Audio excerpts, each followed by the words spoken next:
नमस्कार साथियों, आशा करते हैं आप लोग अच्छे होंगे। और आज हम लोग एक नए टॉपिक के ऊपर बातचीत करेंगे जिसका नाम है प्राइम मिनिस्टर यानी प्रधानमंत्री। इनसे जुड़े हुए सभी चीज़ों को हम लोग देखेंगे और जो काफ़ी महत्वपूर्ण है क्योंकि देश के वास्तविक प्रधान वही होते हैं, प्रधानमंत्री साहब। तो इनको समझना इसलिए भी ज़्यादा जरूरी है। इससे पहले हम लोग राष्ट्रपति और उपराष्ट्रपति दोनों के ऊपर चर्चा कर चुके हैं। आप वो वीडियो देख लीजिएगा, वहाँ तक के डॉट क्लियर हो जाएंगे। सबसे पहले प्रधानमंत्री के बारे में अगर चर्चा करें तो प्रधानमंत्री वरीयता क्रम में तीसरे नंबर पर आते हैं। कितने नंबर पर आते हैं? 3 नंबर पर आते हैं। ठीक है, ये सबसे महत्वपूर्ण है। वरीयता क्रम से रिलेटेड क्वेश्चन पूछा जाता है। आप क्वेश्चन पत्र को देखते रहिएगा, बीपीएससी प्री वाला।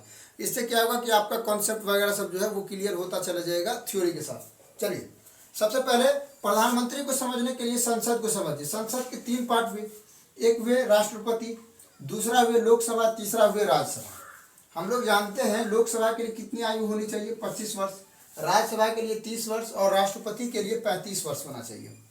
अब अपने लोगों को अगर प्रधानमंत्री बनना है तो सबसे पहले लोकसभा और राज्यसभा दोनों में से किसी एक का सदस्य होना है। अब सदस्य कैसे बनेंगे? तो प्रत्यक्ष से चुनकर जाएंगे, यानी जनता हमको वोट देगी, हम निर्वाचित होकर जाएंगे लोकसभा और लोकसभा के सदस्य बनेंगे। इसके बाद हमारे बहुमत दल के वरिष्ठ नेता हैं हम, तो हम प्रधानमंत्री बनेंगे। इस तरीके की बात है। अब बात रही लोकसभा और राज्यसभा में किसी एक का सदस्य होना है, दोनों में से। याद रखिए, एक का सदस्य। ठीक है। अब यहां पर आप राज्यसभा के भी हो सकते हैं और लोकसभा के भी हो सकते हैं। बात रही लोकसभा की, तो लोकसभा में 25 वर्ष की आयु है। तो न्यूनतम आयु कितनी हुआ? 25 वर्ष। ठीक है, यानी प्रधानमंत्री बनने के लिए न्यूनतम आयु कितना होना चाहिए बताइए? 25 वर्ष। ये सबसे महत्वपूर्ण क्वेश्चन है, आपसे पूछा जाएगा। अगर बात करें अधिकतम आयु की तो इनकी कोई अता पता नहीं है, क्योंकि आप अधिकतम आयु में कितनों भी हैं, आप लोकसभा के सदस्य बन सकते हैं, राज्यसभा के सदस्य बन सकते हैं। तो इस तरीके से इसका अता पता नहीं है। लेकिन ये सबसे ज़्यादा बार पूछा गया है बीपीएससी में कि प्रधानमंत्री के लिए न्यूनतम आयु कितना होना चाहिए। तो लोकसभा के सदस्यों के 25 वर्ष में तो 25 वर्ष हो गया। अगर ये राज्यसभा का सदस्य बन जाते 20 साल में तो 20 साल हो जाता। समझे ना? अब चलिए आगे चर्चा करते हैं। सबसे पहले तो ये चीज़ें थी। इसके बाद प्रधानमंत्री को नियुक्ति कौन करता है? राष्ट्रपति। शपथ दिलाते हैं उनको। राष्ट्रपति महोदय क्या करते हैं? जो बहुमत दल वाले होते हैं, उनके जो वरिष्ठ नेता होते हैं, ऐसे तो पहले ही तय हो जाते हैं, लेकिन संविधान कहता है जो वरिष्ठ नेता है उसे क्या करेंगे? प्रधानमंत्री चुनेंगे। चुन लिए प्रधानमंत्री। अब प्रधानमंत्री कहेंगे कि आप क्या करिए? मंत्रिपरिषद को चुनिए, इन व्यक्ति को चुनिए, इन व्यक्ति को चुनिए। तो उनके सिफारिश पर क्या करते हैं? मंत्रिपरिषद को चुना जाता है। तो ये बात रही। मंत्रिपरिषद के अध्यक्ष कौन होते हैं?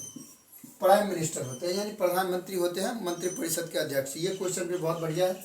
इसके बाद प्रधानमंत्री क्या करते हैं? मंत्रिपरिषद और राष्ट्रपति दोनों के बीच में संवाद का काम करते हैं। संवाद मतलब क्या हुआ कि मंत्रिपरिषद क्या करेंगे कि किसी, मान लीजिए मंत्रिपरिषद में क्या होते हैं कि इनमें सभी भाग में बटे हुए होते हैं मंत्री लोग। अब उनके क्षेत्र में क्या चीज़ की कमी है ये तो मंत्री जानेंगे। अब मंत्री बोलेंगे कि हमको इस क्षेत्र में ये चीज़ करना है, तो वो क्या करेंगे? रिपोर्ट बनाएंगे और इस बिल को बोलेंगे कि आप प्रधानमंत्री को देंगे। प्रधानमंत्री इनको देखेंगे, चेकअप करेंगे, समझेंगे। इसके बाद क्या करेंगे? राष्ट्रपति को देंगे। राष्ट्रपति को देंगे, राष्ट्रपति क्या करेंगे? इस पर साइन कर देंगे। साइन करके हो गया, बिल पास हो गया, चलो जाओ काम करने के लिए। शिलान्यास कौन करेंगे? प्रधानमंत्री। समझे ना? बस सिंपल सी बात है। यहाँ पर अध्यक्षता का मतलब यही हुआ। तो ये चीज़ें थी प्रधानमंत्री से रिलेटेड, जो कि काफ़ी महत्वपूर्ण है।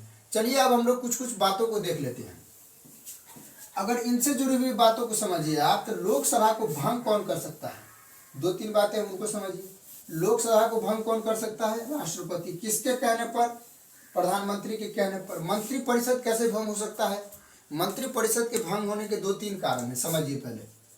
मंत्रिपरिषद, और यहाँ पर एक क्वेश्चन भी बनता है, मंत्रिपरिषद, इनके 3 कारण हैं। पहला तो ये कि प्रधानमंत्री क्या करे? खुद त्याग पत्र दे दे। पीएम क्या करे? त्याग पत्र दे दे। ऐसा इतिहास में बहुत बार हुआ है कि क्या होता था कि जब डिबेट चलने लगता था संसद में तो प्रधानमंत्री कह देते थे कि हम त्याग पत्र दे रहे हैं। एक बार अटल बिहारी वाजपेयी भी बोले थे।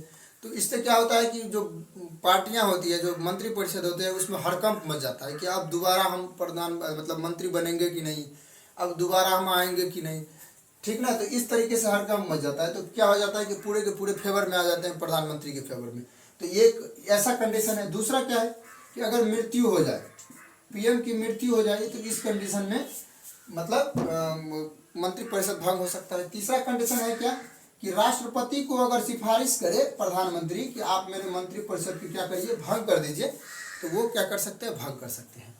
अब बात रही मंत्रिपरिषद की, तो मंत्रिपरिषद में किसी का इस्तीफा लेना है। हाल ही में जो फेरबदल हुआ था मंत्रिपरिषद में, उनमें किसी का इस्तीफा लेना है, तो वो कौन कहेंगे, या तो प्रधानमंत्री कहेंगे कि तुम इस्तीफा दे दो, या नहीं तो राष्ट्रपति को बोलेंगे कि आप इसको बर्खास्त कर दीजिए। समझे ना, तो दो कंडीशन है यहाँ पे। सिंपल सी चीजें थी, चलिए समझ गए। आगे चर्चा करते हैं आप कुछ चीजों को। सबसे पहले तो ये कि प्रधानमंत्री की चर्चा किस आर्टिकल में किया जाता है, ये बताइए हमें। प्रधानमंत्री की चर्चा कहाँ पर मिलती है? Article number 75। आर्टिकल नंबर 75 कहता है कि भारत में एक प्रधानमंत्री का पद होगा जो मंत्रिपरिषद के अध्यक्ष होंगे, और सर्वोच्च होंगे कौन? राष्ट्रपति, और नाम मात्र होंगे राष्ट्रपति, वास्तविक प्रधान होंगे प्रधानमंत्री। ये बातें कहता है आर्टिकल 75। अब बात कर लेते हैं हम लोग कुछ प्रमुख बातें पर। इसमें सबसे पहले कार्यकाल। कार्यकाल कितने वर्षों का होता है?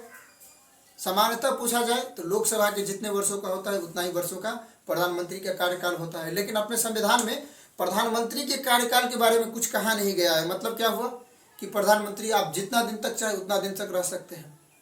तो ये तो प्रॉब्लम है। इसमें देखिए दो कंडीशन है। सबसे पहले तो ये कि लोकसभा के अगर जितने दिन सत्र चल रहे हैं उतने दिन आप प्रधानमंत्री बन सकते हैं, तो सामान्यतः 5 वर्ष तक चलते हैं। अगर देश में कोई ऐसी स्थिति आ जाए, जब मान लीजिए आपात की स्थिति आ गया, तो ऐसे कंडीशन में प्रधानमंत्री के पद को क्या करेंगे, कार्यकाल को बढ़ाया जा सकता है 1 वर्ष, या फिर इसके बाद 1 वर्ष, इस तरीके से बढ़ाया जा सकता है। मान लीजिए कि 2020 में कोरोना आया और 2020 में प्रधानमंत्री का चुनाव यानी लोकसभा का चुनाव होना था। अब लॉकडाउन लगा हुआ है, ऐसे कंडीशन में कौन वोट देने जाएगा? जाएगा कोई? नहीं जाएगा। तो वहाँ पर क्या करेंगे, आपात लगाकर 1 वर्ष इंक्रीज कर देंगे, बढ़ा देंगे कि अगले वर्ष प्रधानमंत्री का चुनाव होगा। ठीक है, चलिए। तो यानी आपसे सामान्यतः पूछा जाए तो आप क्या कहेंगे, 5 वर्ष। लेकिन ऐसे पूछा जाए तो कोई लिमिट नहीं है, संविधान में नहीं बताया गया। इसके बाद योग्यता के ऊपर बात कर लेते हैं। सबसे पहला योग्यता क्या होना चाहिए, बताइए। सबसे पहला योग्यता क्या होना चाहिए?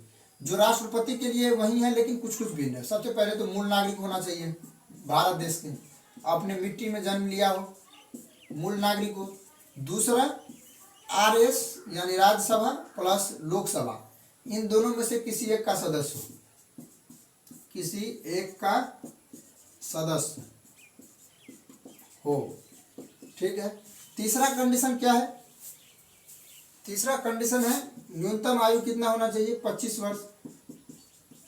ठीक है, ये है। और बहुमत मिलना चाहिए। बहुमत ये तो एक अलग से स्टार समझिए, योग्यता में नहीं आता है ये बहुमत। बहुमत कैसे निकालेंगे? लोकसभा के कुल सीट, लोकसभा के कुल सीट बट्टे 2 प्लस 1, यानी क्या हुआ, मोर देन 50%। अगर किसी फेवर में, किसी पार्टी में अगर 50% से अधिक वोट मिलता है उन्हें, तो वो बहुमत घोषित हो जाएंगे, वो प्रधानमंत्री अपना प्रधानमंत्री बना लेंगे। लेकिन राज्यसभा में सीटें मिलना थोड़ा मुश्किल होता है। अब क्यों मुश्किल होता है वो तो दूर की बात है, वहाँ पे थोड़ा परेशानी होता है राज्यसभा में। अगर लंबे समय तक शासन करते हैं तो राज्यसभा में भी सीट बन जाएगी। अभी देखिए 7 साल हो गए हैं प्रधानमंत्री को, नरेंद्र मोदी को। अभी लोकसभा में कितने सीट हैं बताइए आप लोग, कितने सीट है? 45-50 के आसपास सीट है राज्यसभा में। अभी कुछ समय और लगेंगे। जो कठोर प्रस्ताव है, जो कठोर मतलब कह सकते हैं अधिनियम वगैरह सब उनको पारित करना है, तो उसके लिए राज्यसभा में सदस्य होना बहुत ज़्यादा जरूरी है। आज OBC का प्रस्ताव है, तो लोकसभा में 2/3 से यानी 66% मत से चले गया, कहाँ पर? राज्यसभा। अब वहाँ पर देखिए क्या होता है। चलिए आगे चलते हैं। कौन सा है? प्रत्यक्ष निर्वाचन। चलिए, प्रत्यक्ष निर्वाचन प्रणाली होता है इनका, चुनाव प्रणाली। प्रत्यक्ष चुनाव, प्रत्यक्ष चुनाव कैसे होता है? जनता के द्वारा। एक ही उपाय है इसका, जनता के द्वारा प्रत्यक्ष चुनाव। और जनता के द्वारा चुने हुए प्रतिनिधि के द्वारा चुने हुए सदस्य को क्या बोलते हैं? अप्रत्यक्ष चुनाव। ठीक ना, यानी यहाँ पर जनता के द्वारा चुन रहे हैं, ये क्या हुआ? प्रत्यक्ष चुनाव हुआ। ये इनके द्वारा चुने जाएंगे और उनके बहुमत मिल जाता है, तो सिंपल सी बात है, वो अपना सरकार बना लेंगे। अब बात रही शपथ ग्रहण की, तो शपथ कौन दिलाएंगे? पीएम को। पीएम को शपथ कौन दिलाएंगे? यानी प्रेसिडेंट। ठीक है। अगर उनको इस्तीफा देना है, प्रधानमंत्री को इस्तीफा देना है, तो किसको देंगे? राष्ट्रपति जी को प्रधानमंत्री अपना इस्तीफा सौंप देंगे कि मैं अपने मतलब मंत्रिपरिषद की अध्यक्षता को छोड़ रहा हूँ, इस तरीके से दे देंगे। अब शपथ कैसे ग्रहण करते हैं? मैं देश के लिए सच्ची श्रद्धा से अपने संविधान को अनुग्रहित करके, इस तरीके से क्या होता है? शपथ ग्रहण होता है। ठीक है, यही चीज़ें थी। आशा करते हैं आपको सभी चीज़ें समझ में आ गई होगी। जो चीज़ें थी हमने उनके ऊपर चर्चा कर ली है, जो कि काफ़ी महत्वपूर्ण टॉपिक रहा है इनके ऊपर। और जो याद रखने चीज़ें हैं वो लोकसभा और राज्यसभा किसी एक का सदस्य होना चाहिए। न्यूनतम आयु होती है 25 वर्ष। वरीयता क्रम में तीसरे नंबर पर आते हैं। इसके बाद बात रही इसका चुनाव प्रत्यक्ष मतलब चुनाव होता है। इसके बाद कौन सी चीज़ें हैं? इसका कार्यकाल सामान्यतः 5 वर्षों का होता है। और क्या याद रखना है? इसके बाद मंत्रिपरिषद के क्या होते हैं? अध्यक्ष होते हैं।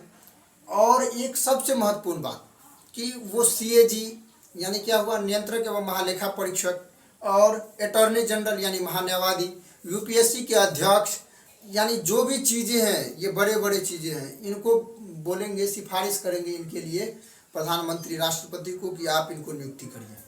ठीक ना? तो ये एक चीज़ें हमसे छूट गया था, अभी बता दिया आपको, याद आया तो बता दिए। चलिए, बहुत बहुत धन्यवाद। इस तरीके से आप लोग भी अपना टॉपिक और ऑब्जेक्टिव सेशन जरूर बनाइएगा। Thank you so much.